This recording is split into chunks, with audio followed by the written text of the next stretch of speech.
Здравейте, казвам се Елена и родом съм от град Хисаря. По професия съм бейлив. Аз съм едно от най-новите попълнения на фолклорен ансамбъл България. Присъединих се около 6 месеца.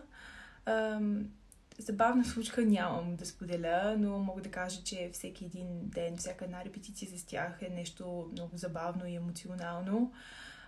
Какво е за мен ансамбъла? Ансамбъла е едно малко голямо семейство, една малка частичка от родния ни дом, България, и една голяма емоция всеки изминал път, когато сме заедно.